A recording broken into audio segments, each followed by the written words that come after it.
I'm Dr. Disha Narang. I'm an endocrinologist and obesity medicine specialist. Type 2 diabetes is extremely prevalent. At this stage, over 50% of our country potentially has prediabetes, and a significant number of those patients transition into having type 2 diabetes. And so, from a public health standpoint, obviously, not only does that contribute to the overall yearly healthcare costs in this country, but also diabetes is a coronary risk equivalent. And so when someone does have diabetes, their risk of having a cardiac event increases significantly. And so we have to make sure that we are mitigating that via obviously blood sugar management, making sure that they are on statin therapy to make sure that we decrease their cholesterol levels, or at least stabilize those cholesterol levels, and then weight management as well, because obesity is often a significant cause for type 2 diabetes. Demand nationally for weight management medications has just obviously gone up, hence all the shortages, right? I think that patients that tend to do well long term on these agents also have physicians that are following them long term on these agents. And so it's easy to prescribe a medication. That's not the issue. But what I think has to come along with it is long term lifestyle management, how to mitigate side effects, and how to appropriately dose a medication, especially over a longitudinal period of time. And so I think that obviously we don't have any shortage of patients with diabetes or obesity, but especially given what I do, a lot of diabetes and a lot of obesity, I think there is some discomfort with longitudinal management of weight. The whole diet and exercise topic is definitely not a one size fits all discussion. And so telling a patient to eat healthy and exercise is just as counterproductive as it gets, because this could be someone who works 3 jobs or has 3 kids that they have to take to sports activities after school every day, and doesn't necessarily have the life or bandwidth to be able to incorporate like an hour of exercise and like a fancy dinner every night. It just doesn't work that way for most people. I don't think it works that way for me. And so I think it's really, really important to make sure that we are meeting the patient where they are at, understanding, what are their resources, what's their economic situation, what does their life look like, are they caring for a spouse who's ill, or a parent who is ill and has they have tons of stressors in their lives.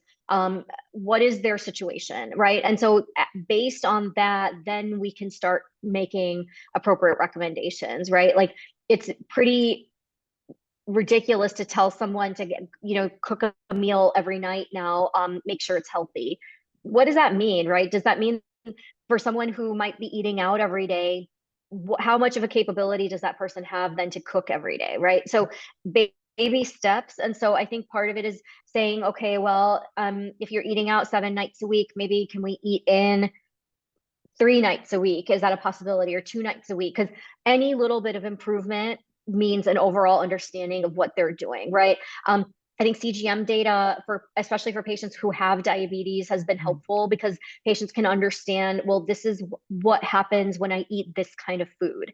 And so patients are able to moderate their behavior based on that. I think telling patients to just cut carbs is not a realistic goal either, because that's not sustainable long term. And so I think it's really important to understand that, that we need to break down like what are our higher fiber and like healthier carbs versus our refined and processed carbs. So like an apple is not the same as a cupcake. The number of patients that I have that come in thinking that fruit caused their diabetes, or fruit will make their diabetes worse, it's absurd. And so, I think that, perpetuating this sort of like keto diet, like all this kind of stuff, is really counterproductive towards long-term patient care. So again, like, we need to understand like where is the patient, like what are their resources, how can we start to incorporate changes so that they don't have to upend their lives? Because if we do upend someone's life, they're not going to be able to sustain those changes, and they're just going to become resentful and potentially not follow up. So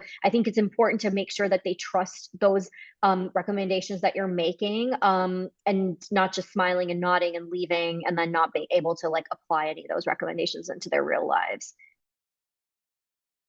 Being able to access like a YouTube exercise video can be Mhm. game changing, right? I think people may not think about that Mhm. because they think they have to go to like a fancy gym or have some special workout or something like that. No, you could do a 10-minute cardio class doing nothing, at home, or like, with your kids, because kids are busy and you don't have time to work out otherwise. Um, you know, Incorporating things like, if you have back pain or joint pain, there's videos on chair exercises that patients can like sit down and do various exercises just sitting in their chair and still get a proper like strength workout. And so I think there's little things like that.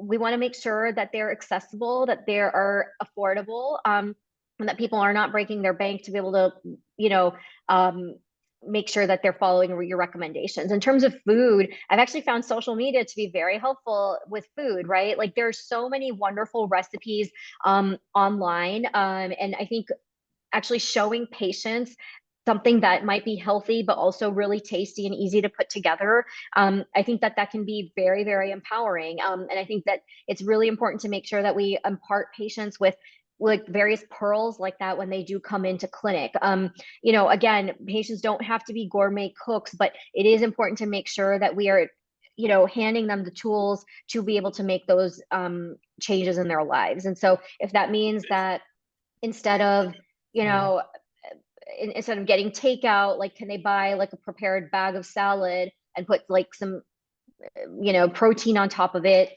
Sure, right? That doesn't mean they have to cook anything, but I think people don't people don't do that often. Like people don't understand that that's like an easy lunch that they can eat, right? And I mean, it sounds silly, but it's amazing where patients are like, oh, I should do that, Mhm.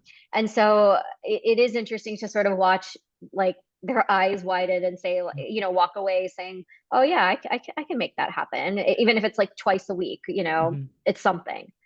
I actually think that the tracking apps have really been a bit of a disservice for patients. If it helps patients stay accountable for what, they're eating, even if it's like once a week or something, just to make sure that they're aware of it, fine. But I've actually noticed that it gets really tedious after a while, and it's really hard to like follow regularly. And I think that, I think it increases anxiety as well. And so I think it's really important to make sure that we're stressing quality over quantity, and making sure that, like, I think by just switching out the quality of what most of us eat day to day, we would all be a little bit healthier. Because if we just like understood the amount of processed food intake that we have, or like the environment, like the food environment that we have around us, and how conducive that is to like weight gain and development of diabetes, just by changing that, we would literally change our course of chronic disease.